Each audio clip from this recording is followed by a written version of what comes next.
Olá pessoal, tudo certo, tranquilo? Sejam muito bem-vindos ao canal Grid. Aqui quem fala é o Pedro. Caso vocês sejam novos aí, eu vou até colocar o card aí onde eu explico qual que é a ideia do canal e tudo, né? O canal novo e tal. E é isso, vocês se puderem aí participar, comentar, criticar, toda crítica vai ser super bem-vinda, todo comentário, tá? E principalmente todo joinha, né? Porque ajuda demais nesse início, tá bom, pessoal? E hoje eu resolvi comentar de um assunto que eu sempre me perguntava quando eu morava aí, no Brasil, quais seriam as mudanças dos carros que eu tive aí para o mesmo modelo comercializado em outros países, né? Porque a gente sabe que tem várias diferenças, questões de acabamento, às vezes questões de motor e tudo mais, né? E aí eu resolvi falar do Golf da geração 7. Tá um pouquinho claro, vou até colocar o óculos aqui, porque eu tô com dificuldade de manter o olho um pouco aberto, que vocês me desculpem. Mas a questão é a seguinte, no caso do Golf MK7, a gente recebeu esse carro aqui no Canadá, que é onde eu moro, em 2015, tá? Eu Eu não tive tanta opção na hora de comprar esse carro, porque eu queria o diesel, que ele não vende tanto nessa motorização, ele vende mais a gasolina, porque o diesel aqui é mais caro que a gasolina. Pouca coisa é mais caro, mas é mais caro, tá?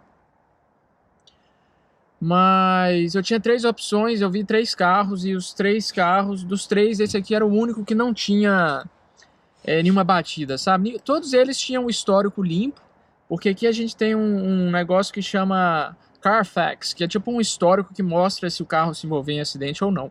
Mas se a pessoa se envolve no acidente e resolve pagar do próprio bolso, né, para evitar aí aumento de franquia, aumento de prêmio, né, de seguro no ano seguinte e tal.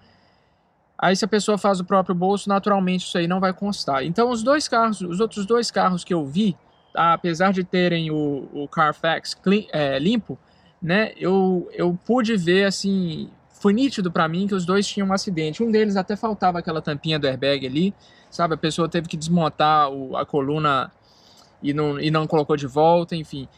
E era em concessionária, então era nítido. Então eu não tive tanta opção, tá? Em relação aí a versões, né? Porque esse carro aí tem três versões. E então, assim, eu vou até comentar mais disso, como que eu faço para saber quais equipamentos que o carro tem e tal. Aqui no Canadá e nos Estados Unidos vai funcionar da mesma forma. Mas aí eu comprei esse Golf, que é um Golf a diesel básico, tá? E ele já vai me permitir comentar um pouco com vocês aí a respeito das diferenças em relação ao brasileiro, porque eu fiz uma pesquisa antes de comprar esse carro, então acaba que você acaba lembrando de algumas coisas, né? Então aqui é o seguinte, esse carro foi fabricado a partir de 2015 com essas duas motorizações, gasolina 1.8 TSI de 27 kg de torque, 170 cavalos, tá? Essa motorização não foi para o Brasil.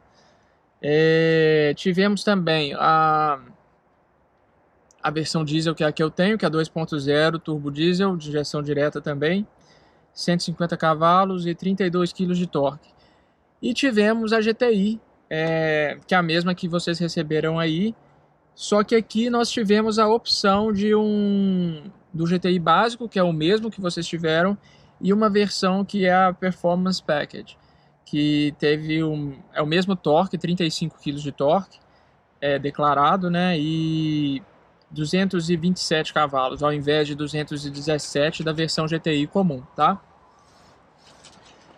Essa questão da motorização é essa. Depois, eventualmente, que o carro sofreu aquela facelift, né, de meia idade aí, de meio ciclo, né? E aí ele passou a ter a opção de motor 1.4 turbo também, que, que é o mesmo que vocês tiveram aí, né? Aí vocês tiveram 1.0 turbo, tiveram também o aspirado. Aqui nós não tivemos essas versões, né, do Golf. Mas a questão da motorização é essa. Acabamento é o mesmo do Golf que vocês tiveram interno mexicano, tá? Não tem alteração internamente. Infelizmente, como é o mexicano, a gente não tem, né? Infelizmente ou felizmente, né? Tem gente que prefere, mas a gente não tem aqui o freio de mão eletrônico no console, nem aquela tampinha do porta-copos e tal, né? Aquele console veio para cá só no Golf R, que aqui a gente tem o Golf R também, que eu até esqueci de comentar, mas é o mesmo 2.0 TSI, com turbina maior, com a IS38, né? E aí na faixa de 300 cavalos, aí, que é tração integral e tal. Mas aí já é um outro carro, uma outra faixa de preço também, né? E tá. Outra questão é suspensão, tá? A suspensão de todos os Golf aqui, a gasolina, ela é independente na traseira, assim como foi no Brasil e assim como foi na Europa, né? Só que a versão a diesel, que é a que eu tenho, ela tem o eixo de torção na traseira, que é aquela suspensão mais barata, mais tradicional aí, que permite menos ajuste aí, né? Caso você, enfim, queira levar um carro para track day e tal, mas não, nem de perto é essa a intenção desse carro. Vou até colocar um card aí. Eu tenho um outro carro que eu gosto de dirigir no final de semana e tal. Aí vou deixar o card aí para vocês. Mas esse carro aqui eu uso para trabalhar, rodo muito com ele, tem mais de 100 mil quilômetros, inclusive eu faço uma avaliação também. Vou deixar o card aí também para vocês conferirem. Mas o foco aqui são as alterações. A suspensão é diferente no motor diesel, por quê? Para manter o preço do carro competitivo, a Volkswagen simplificou a suspensão, e o que facilitou para ela colocar também um tanque de AdBlue, que é aquele fluido de diesel que diminui o nível de emissões, tá? Que foi um requerimento aí e tal. E esse é um dos motivos pelos quais eu também não tenho a intenção de remapear esse carro, porque se eu remapear eu consigo até mais torque do que um GTI original, mas eu perco a garantia de tudo que é relacionado a emissões, porque esse carro ele tem garantia estendida em relação às peças aí relativas à emissão de poluentes e tudo mais, entendeu? E tá. Suspensão, comentei dos motores, comentei da suspensão. Pessoal, agora eu vou comentar com vocês uma questão que vocês já devem até saber, é que ele é obrigatório esse refletor alaranjado, né? Isso aí acho que ficou até comum, muita gente na época do Golf geração 4, né, do Golf sapão, que o pessoal fala, muitas pessoas importaram, né, aquele friso que vinha aqui, que tinha um refletor, né, que acendia, porque a gente é obrigado a ter, inclusive, uma luz a gente chama de luz de estacionamento aqui. É como se fosse uma luz de posição, ela tem que acender nas extremidades, ela tem essa luz aqui na beiradinha. Nada muito relevante não, mas enfim, quero comentar tudo com vocês para vocês terem essa ideia.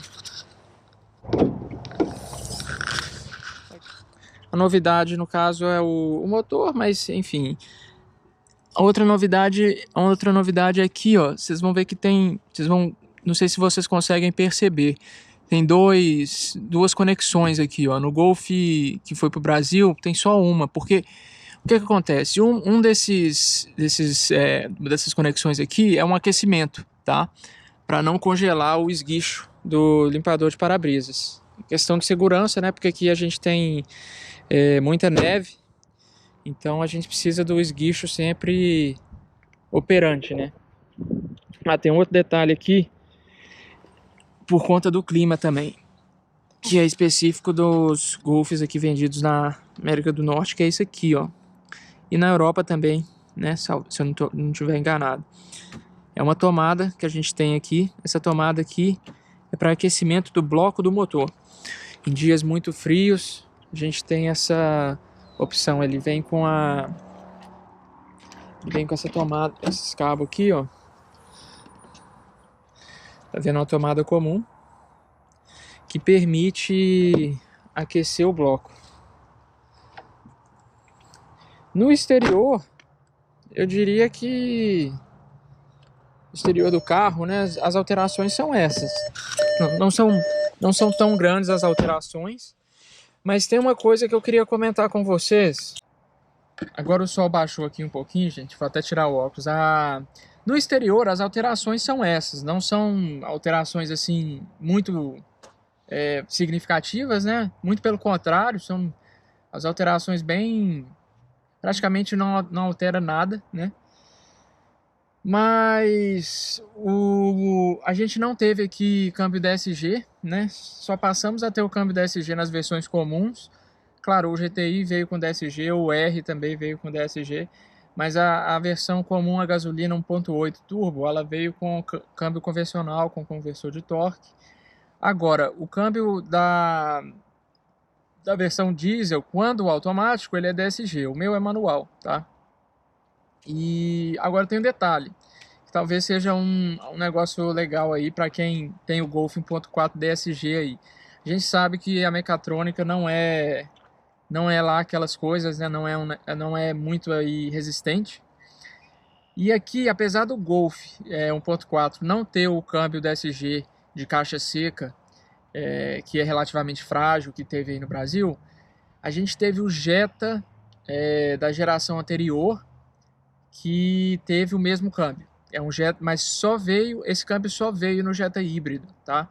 Mas eu tô dizendo isso porque eu sei que o dólar tá um absurdo de caro e tal, mas essa situação não vai permanecer sempre assim, então pode ser que eventualmente, em alguma circunstância, vale a pena, sei lá, talvez comprar a mecatrônica, caso vocês tenham alguma viagem marcada para cá e tal, vocês quiserem cotar na Volks, talvez seja algo que você possa arriscar trazer, né? Porque a gente sabe que nem é permitido, na verdade, eu não estou nem incentivando aqui, porque a gente sabe que se a receita te parar, você vai ter problema, né? Você não tem como entrar com peça automotiva em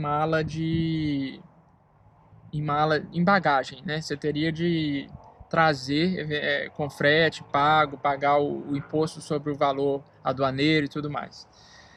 Mas eu achei prudente comentar isso, né? Porque, enfim. Outro detalhe que... Mas aí é em relação ao europeu, né? Os encostos de cabeça que a gente tem aqui, ele é simplificado, ele é maior um pouco, mas é o mesmo que vocês tiveram aí, assim que vocês passaram a receber o Golf do México. E eu só comento disso porque como a minha versão é a básica, não tem a câmera de ré, e a coluna C ela é um pouco larga, que é a assinatura de design do Golf, inclusive, eu até tenho vontade de colocar o encosto de cabeça do modelo europeu, que ele é como se fosse uma vírgula, então ele abaixa todo, né? E te dá uma visão melhor na hora que você vai manobrar o carro e tudo. Mas isso é só porque eu não tenho câmera de ré e me facilita às vezes, tá? Eu vejo que facilitaria bastante. Pessoal, acabei esquecendo de encerrar o vídeo, né?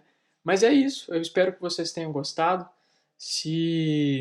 Queria agradecer, caso vocês tenham chegado até aqui, né? E se puderem, né? Se tiverem gostado do conteúdo, considerem se inscrever, por gentileza, né? E se puderem, melhor ainda, puderem dar o joinha para nós e compartilhar. Vou ficar muito satisfeito, vai ajudar muito, né? Vai ajudar a gente a crescer um pouco aí, para a gente ter mais pessoas interagindo e a gente poder produzir conteúdo mais, vamos dizer assim, desenhado com o que as pessoas querem ver, né? Baseado na sugestão de vocês. Tá certo? Um abração para todos vocês e até o próximo vídeo.